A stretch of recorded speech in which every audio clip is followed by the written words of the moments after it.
వి gold trusted gold buyers తాకట్టులో ఉన్న బంగారాన్ని విడిపించి ఈ రోజు ఉన్న మార్కెట్ ధరకే కొనబడును. మరిన్ని వివరాలకు సంప్రదించండి 77107720. ఈ రోజు ఆంధ్రప్రదేశ్ చరిత్రలో ఒక చరిత్రాత్మక దినం, హిస్టారిక్ డే.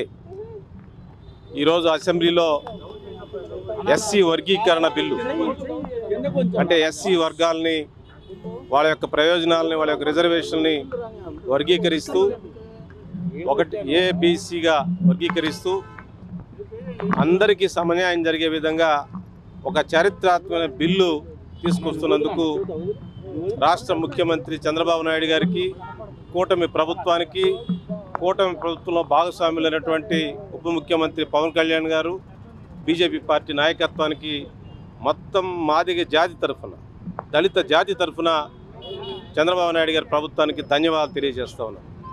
ఇంత చారిత్రాత్మక సన్నివేశంలో కూటమి ప్రభుత్వం చంద్రబాబు గారి నాయకత్వంలో మంచి నిర్ణయం తీసుకోవటం, మొత్తం ఆంధ్రప్రదేశ్ దళితులే కాకుండా దేశంలో ఉన్న దళిత వర్గాలన్నీ కూడా ఒక కొత్త చూపు, కొత్త ఆలోచన చేసే విధంగా తమరు నిర్ణయం తీసుకున్నారు. మీ పేరు సువర్ణాక్షరాలతో ఉంటుందని చెప్పి చంద్రబాబు నాయుడు గారికి ఈ సందర్భంగా మేము విజ్ఞప్తి చేస్తూ ఉన్నాం. ఈ సందర్భంగా దళితులంతా ఒక విషయాన్ని గుర్తుపెట్టుకోవాలి.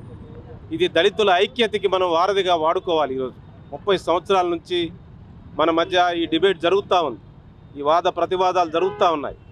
ఈ అన్ని పరిస్థితుల్లో సుప్రీంకోర్టు నిర్ణయం, తర్వాత రాష్ట్ర ప్రభుత్వ కమిషను, ఇటు తెలంగాణ ప్రభుత్వం రేవంత్ రెడ్డి గారు చేయటం, ఇలా అనేక పంజాబ్ ప్రభుత్వం, హర్యానా ప్రభుత్వం, అన్ని ప్రభుత్వాలు ముందుకు వస్తూ ఉన్నాయి.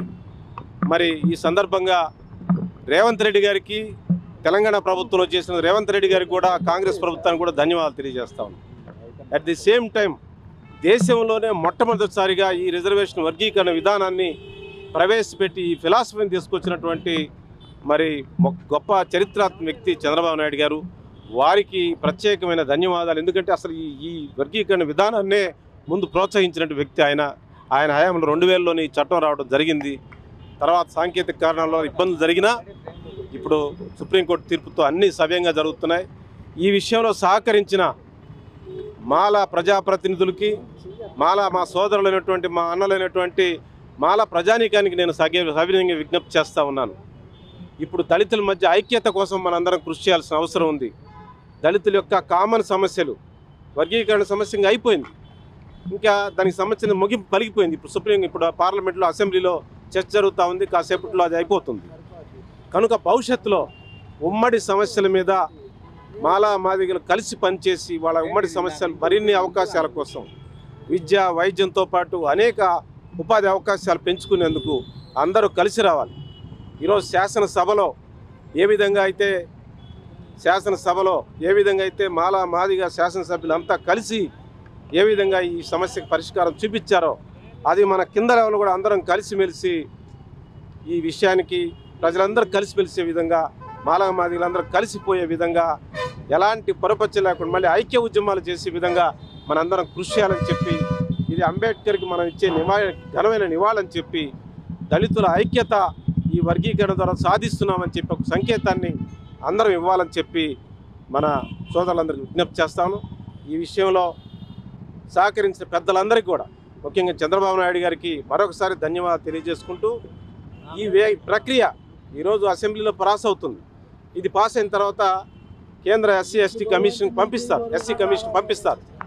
ఈ విషయాన్ని పరిశూ చేయడానికి, కేంద్రంలో పరిశూ చేయడానికి ఈ మంత్రివర్గ ఉపసంఘాన్ని, అధికారుల్ని అపాయింట్ చేసి 2 వారాల్లోగా కేంద్రం నుంచి, ఆ ఎస్సీ కమిషన్ నుంచి అనుమతి వచ్చే విధంగా కృషి చేయాలి. దీనికి ప్రత్యేక యంత్రాంగాన్ని ఢిల్లీలో పెట్టాలి, ప్రత్యేక అధికారిని నియమించాలి. ఇదే మంత్రివర్గ ఉపసంఘాన్ని ఢిల్లీ పంపించి ఎస్సీ కమిషన్ని కలిసి ఆ నివేదికను వెంటనే ఆమోదించే విధంగా చర్యలు తీసుకోవాలని చెప్పి ముఖ్యమంత్రి చంద్రబాబు నాయుడు గారికి విజ్ఞప్తి చేస్తూ ఉన్నాం. అదే సందర్భంగా ఈరోజు వైసీపీ నాయకత్వం నిన్న ఈ వర్గీకరణ విషయంలో ఎలాంటి నిర్ణయం తీసుకోపోగా, నిన్న వాళ్ళ ప్రజాప్రతినిధుల్ని మామూలుగా గుమస్తా సజ్జాలతోటి మీటింగ్ పెట్టించారు. అంత పార్టీలో ఇంత పెద్ద ఇష్యూ, మాదిగలకు సంబంధించిన ఇష్యూ, ఇంత జనాభా, నా ఎస్సీ, నా బీసీ, నా ఎస్టీ అంటావు కదా, మరి ఈ ఎస్సీ సోదరుల సమస్య మీద నువ్వు కనీసం వాళ్ళకి ఇంటర్వ్యూ ఇవ్వలేవా? నేను మీ ద్వారా విజ్ఞప్తి చేస్తా ఉన్నాను, జగన్మోహన్ రెడ్డి మాదిగలను అవమానిస్తున్నాడు. కనీసం మాదిగ ప్రతాప్ నీ పార్టీలో పనిచేస్తున్నారు కదా వాళ్ళు, వాళ్ళకన్నా ఇంటర్వ్యూ బాబు. ఇప్పుడెట్టా అధికారంలో అప్పుడెట్టా ఇంటర్వ్యూ ఇచ్చేవాడు కాదు, ఎవరితో మాట్లాడేవాడు కాదు. ఇప్పుడు ఎందుకు మాట్లాడవు? ఇప్పుడు ఎందుకు కలవాడికి? వాళ్ళకి ఇంటర్వ్యూ, వాళ్ళ పరువు, వాళ్ళ ఇజ్జత్ పోతుంది వాళ్ళది. వాళ్ళకి కలిసి వాళ్ళకి ఏదో చెప్పు, వాళ్ళకి ఇంటర్వ్యూ కూడా ఇవ్వకపోతే నువ్వు రాజకీయవేత్తలో నడుపుతున్నావు, నాకు అర్థం కాదు. కనుక జగన్మోహన్ రెడ్డి గారికి నేను విజ్ఞప్తి చేస్తుంటే, మీది ఒక రాజకీయ పార్టీ, వర్గీకరణలో మీ స్టాండ్ ఏంటి? మీరు దళితులకి వర్గీకరణ సమర్థిస్తున్నారా లేదా ఒకటి చెప్పండి. అన్ని దొంగ మాటలు, దొంగచాటు మాటలు, ఒకరికొక మాట. మీరు మీటింగ్ పెట్టుకోండి, మాలకు డబ్బులు ఇస్తావు, మాదిగలకి ఏమో మీరంతా ఐక్యంగా ఉండాలి, మీకు న్యాయం. ద్వంద్వ వైఖరి. ఒక రాజకీయ పార్టీ ఒక వినాదం తీసుకోలేవా? కనుక జగన్మోహన్ రెడ్డి గారికి నేను సవ్యంగా విజ్ఞప్తి చేశానంటే, దళిత ప్రజాప్రతిని ఇంత ప్రధానమైన ఇష్యూ ఉంటే నువ్వు గుమస్తాతో మీటింగ్ పెట్టిస్తావా?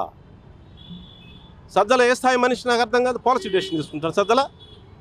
ఆయన దగ్గర వాళ్ళందరూ ఎమ్మెల్యేలు, ఎంపీలు అంతా ఆయన దగ్గర కూర్చోవాలన్నా? కూర్చున్నారు, చర్చిస్తారు. కనీసం వాళ్ళకి ఇంటర్వ్యూ ఇవ్వాలి కదా నువ్వు. కనుక జగన్మోహన్ రెడ్డి గారికి ఈ ద్వంద్వ వైఖరి మానుకోవాలి. దళితుల యొక్క ఐక్యతను దెబ్బతీసే నీ వైఖరి దుర్మార్గమైన వైఖరి, దీనిలో స్పష్టమైన వైఖరితో రావాలి. కనీసం నీ పార్టీలో నీకు ఊడిగం చేస్తున్న మాదిగ ప్రజాప్రతినిధుల కన్నా ఒక ఇంటర్వ్యూ ఇచ్చి వాళ్ళ గౌరవాన్ని కాపాడు. వాళ్ళ సిగ్గుపోతుంది, వాళ్ళ ఇజ్జత్ పోతుందని చెప్పి నేను వారికి విజ్ఞప్తి చేస్తూ, ఈ వర్గీకరణ విషయంలో నీకు నిజాయితీ ఉంటే, దళితుల పట్ల ప్రేమ ఉంటే చంద్రబాబు గారికి ఇస్తాం ఒక శుభాకాంక్షలు చెబుతూ ఒక లెటర్ రాయి, అసెంబ్లీకి వెళ్ళి చెప్పు. అసెంబ్లీకి వెళ్ళలేవు, వేదికలు వాడుకోలేవు, ప్రజాస్వామ్యం మీద గౌరవం లేదు నీకు. నువ్వు దళితులకి ఏం సేవ చేస్తావా? నాకు అర్థం కాదు. నీ ప్రజాప్రతినిధిగా ఇంటర్వ్యూలో కనీసం మాదిగ ప్రజాప్రతినిధి ఒక ఇంటర్వ్యూ వాళ్ళకి ఫోటో తీసుకుంటారు, వాళ్ళు సిగ్గుపోతుంది పాపం. కనుక ఈ వర్గీకరణ విషయంలో సహాయం చేసిన దీనికి ముగింపు పలికిన ముఖ్యమంత్రి చంద్రబాబు నాయుడు గారికి, ప్రధానమంత్రి మోడీ గారికి, పవన్ కళ్యాణ్ గారికి, మొత్తం మాదిగ జాతి తరఫున, దళిత జాతి తరఫున ధన్యవాదాలు తెలియజేసుకుంటూ, మొత్తం దళితుల ఐక్యత కోసం మాలా మాదిగలు అందరం కలిసి భవిష్యత్తులో కలిసి పనిచేస్తాం, ఇంకా మరిన్ని హక్కుల కోసం పనిచేస్తామని చెప్పి ఈ సందర్భంగా తెలియజేస్తాం. మరిన్ని వీడియోస్ కోసం ఛానల్ ని సబ్స్క్రైబ్ చేయండి. లేటెస్ట్ అప్డేట్స్ కోసం వాట్సాప్ ఛానల్ ని ఫాలో అవ్వండి. ఆ లింక్ డిస్క్రిప్షన్ లో ఉంది.